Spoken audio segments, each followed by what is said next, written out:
자존심을 갖고 있지 않을 때 우리는 다른 기준을 이용하여 타인과 자신을 비교하게 된다. 실제로는 모든 사람들이 비교라는 방법을 종종 이용한다.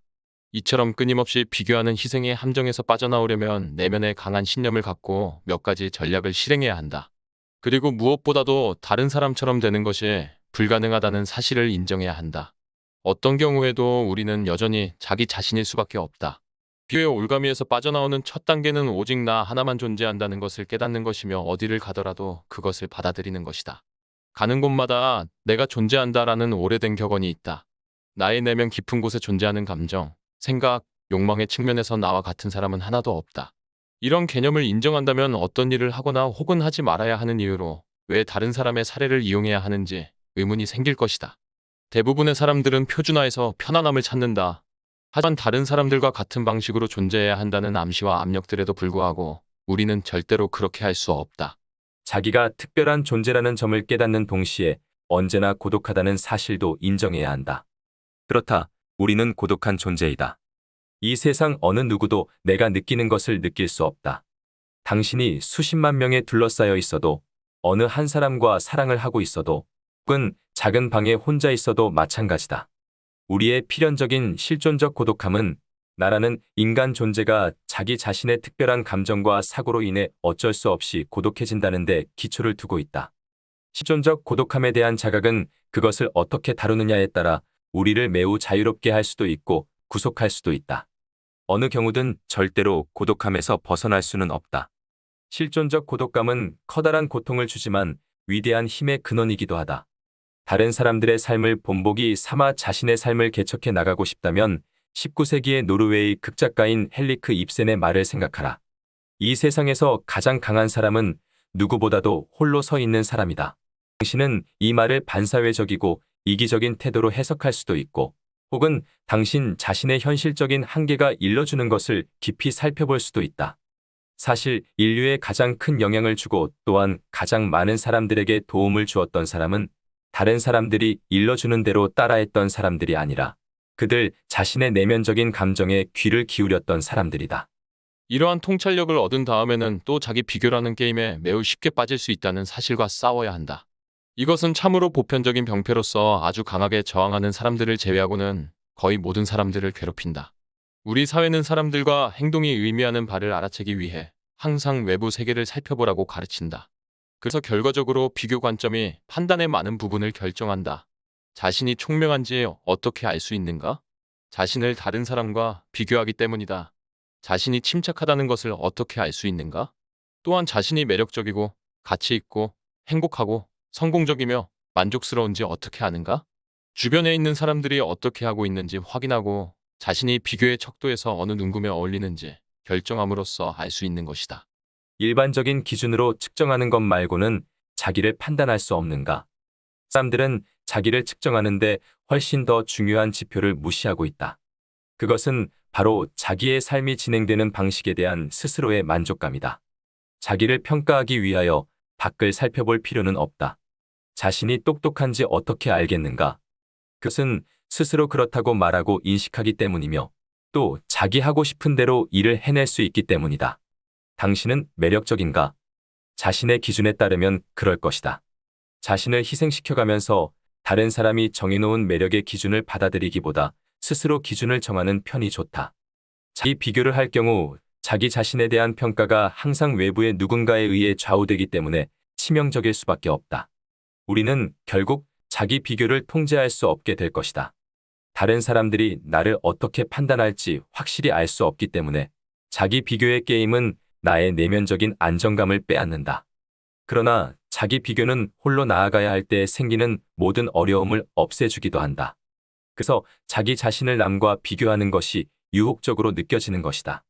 또 자신을 다른 사람들과 비교하고 그들처럼 되려고 노력함으로써 겉으로는 훨씬 더 인정받을 수도 있다.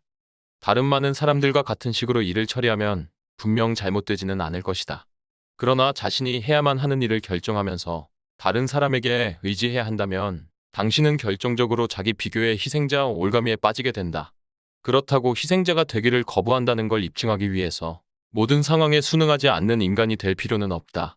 사실 이처럼 강박적으로 순응하지 않는 사람은 순응하는 사람들과 똑같이 타인에 의해 희생당한다. 순응하지 않는 사람은 다른 사람들이 어떻게 순응하는지 지켜본 뒤에 일부러 그것과 정반대 방식으로 행동하기 때문이다. 자신이 원하는 것을 결정할 때에는 자신의 내면에 있는 상식을 이용하라. 다른 사람처럼 되려고 할 필요는 없다. 당신은 특별한 존재이기 때문이다. 또 진정으로 원해도 실제로 당신은 다른 모든 사람들과 똑같아질 수 없기 때문이기도 하다. 자기 비교의 미로에 희생당하지 않기 위한 첫걸음은 자신이 비교하는 말을 사용하고 있다는 사실을 깨달을 때 그것을 당장 멈추는 것이다. 자신에 대해 생각하고 있든지 다른 사람들을 상대하며 그에게 신호를 보내고 있든지 언제나 자신의 나쁜 습관을 통제하기 위해 실용적인 조치들을 취하라. 남과 비교하는 파멸적인 습관을 없애고 자기 인생을 평가하기 위한 내부 기준을 개발한 뒤에도 어려운 일은 남아있다. 다른 사람들이 나에게 끊임없이 적용하여 나를 희생시키고 있는 비교라는 폭격을 중지시키는 일이다. 에머슨이 오늘날 살아 있었다면 타인과 비교하는 데 전념하는 이 세상의 비교의 달인들과 회사 규칙 시행자들에게 이렇게 말했을 것이다.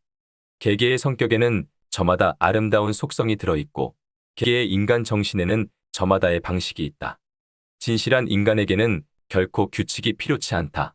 아래 문장들은 다른 사람들과의 비교를 통해 상대를 희생시키려 할 때 사람들이 가장 흔히 사용하는 말들이다. 어째서 홍길동처럼 하지 않니? 이것은 당신이 어떤 본보기 인물처럼 행동하지 않는다는 이유로 자기 자신을 싫어하게 만들어서 희생시키고 유인하는 말이다. 권위를 가진 사람들이 근로자나 자식들처럼 자기에게 종속되어 있는 사람들을 통제하기 위해 때때로 이런 말을 사용한다. 다른 사람들은 불평하지 않잖아요.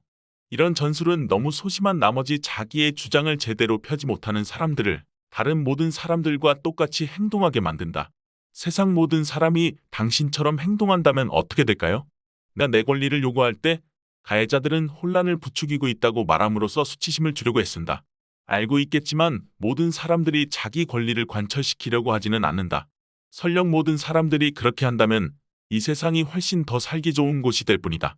세상 모든 사람이 그렇게 한다면 어쩌겠는가라는 식으로 추상적이고 도덕적인 질문을 남용하면서 다른 사람들에게 해를 입히는 사람이 하나도 없게 될 것이기 때문이다. 당신은 지금 갖고 있는 것에 만족해야 해요. 이처럼 교묘하고 치사한 수법은 보통 다음과 같은 말과 함께 쓰인다. 너의 조부모는 가진 게 하나도 없었지. 북한에는 굶주려 죽어가는 어린아이들이 많아. 이런 말을 하는 사람들은 다른 사람들이 과거나 현재에 소유하지 못한 것을 기준으로 삼아 우리에게 죄책감을 심어주려 한다. 이런 말에 따르자면 다른 사람들이 어려움을 겪었거나 혹은 현재 어려움을 겪고 있기 때문에 당신도 자기 주장을 해서는 안 된다. 이 말에 속아 넘어가 자신과 아무런 관계가 없는 일이나 자신이 전혀 알 수 없는 일에 죄책감을 느끼게 된다면 가해자들은 당신도 조부모나 북한 사람들처럼 소유할 권리가 없다는 것을 증명한 셈이 된다. 형이나 누나처럼 잘할 수는 없니? 많은 사람들이 다른 어떤 비교보다는 형제들 사이의 끊임없는 비교 때문에 성인이 되어서도 고통을 받는다.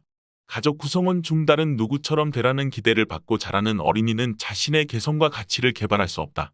개개인은 저마다 특별하며 그의 특별함으로 대우받아야 한다. 그들은 이런 식으로 하고 싶어하지 그들은 그것을 허락하지 않아. 그들이라는 말에 마법에 주의하라. 어떤 전능한 권위가 해야 할 일을 알려주고 있다는 인상을 주고 싶을 때 가해자들은 이런 문장을 불쑥 사용한다. 그러나 그들이 누구인지 분명히 말해줄 수 없다면 그들이란 존재하지 않는 가상의 인물인 것이다. 그렇다면 그들의 규칙에 따라 살아간다는 것은 매우 어리석은 짓이 아닌가. 알버트 아인슈타인은 위대한 정신은 언제나 평범한 사람들로부터 극심한 반대를 받아왔다고 말한 바 있다. 이는 진실이다. 자신의 위대함을 성취하려고 하고 자기만의 산맥을 오르려 한다면 바로 자기 자신을 처음이자 마지막 조언자로 삼아야 한다. 그러지 않으면 만나는 모든 사람의 격렬한 반대에 귀를 기울여야 할 것이다. 사람들은 항상 나를 다른 사람과 비교한다. 그들은 비교라는 무기를 통해 우리를 조종하고 순응시키려 한다. 희생되지 않겠다는 나의 태도에는 다른 사람들을 비교 모델로 삼지 않겠다는 거절의 자세가 확고하게 들어있다. 우리는 희생당하지 않는 자세를 취함으로써 남과 비교하여 나를 지배하려고 하는 가해자들의 노력을 헛되게 만들 수 있다.